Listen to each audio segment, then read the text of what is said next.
I would tell you that in terms of looking at winning organizations, that leadership is just the first step. It's the first principle. It's the first and most important concept. And I'm glad you all picked that and asked us to talk about leadership first.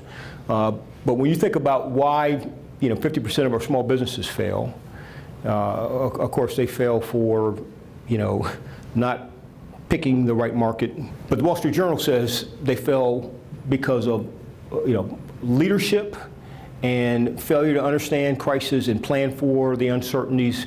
Two of the biggest reasons that they fail are because of stuff that we're talking about here. Of course, it's not just those two, right? Of course, it's not just those two. But leadership, crisis management, failure to plan for the unexpected. So, our company says there's 4 keys to winning.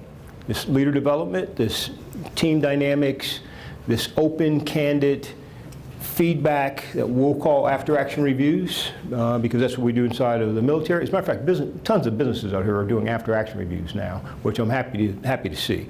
And we'll talk about that a little bit. And then finally, is this crisis management, crisis response. We think those are the 4 keys to having a winning, resilient organization. So, leader development, most important factor, success of any company, organization, leadership. Got it.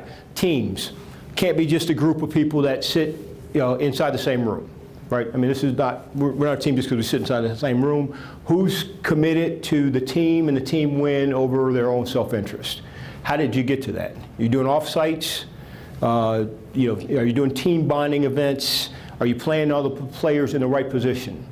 How do you get that commitment as a leader to have your team be a high-performing team? And what are the steps taken with that? What's the balance between positivity and productivity? We'll go in and we'll look at a C-suite team. We'll do a gap analysis. We'll set up a program for them. But this team dynamic piece is critical, not just you as the individual leader. The third step here, this candid culture, this open feedback. After-action reviews are not critiques. They're not finger pointing and blame. They're not, hey, why did we screw that up? If you do them only after you have a failure, then you've missed the mark. This is an indication of a culture of learning. It's an indication of a culture of learning.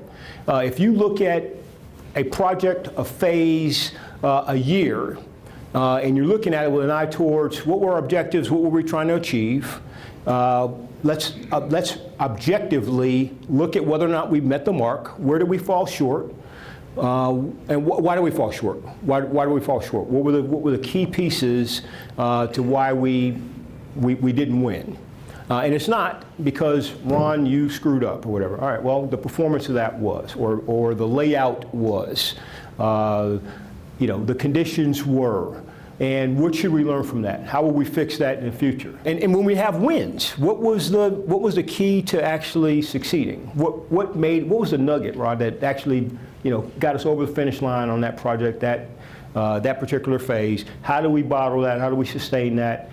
This is what we do as military organizations all the time, after-action reviews. When we come back from a mission, from a flight, at the end of a phase of an operation, and this is all about learning. It's not about finger pointing and blame. It's about capturing. So how do you make that kind of culture? And are you doing that routinely? Are you doing these after-action reviews, debriefs, whatever you want to call them, routinely, so that is the kind of culture you have?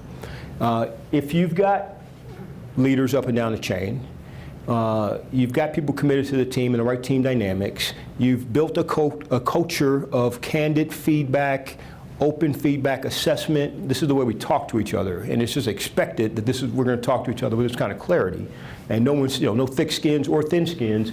Then when crises happen, you're going to do this stuff routinely. When the bad stuff happens, you're going to be better postured to be able to respond to crisis. Okay, you'll do that routinely. You'll be able to respond just as with any other after-action review, but you can't be under-prepared, right? I mean, what is the next thing? Where are we vulnerable?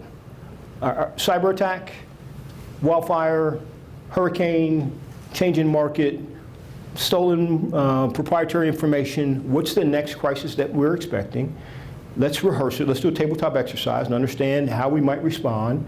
We'll never get that exactly right. We won't, but at least we'll have a place from which to adjust.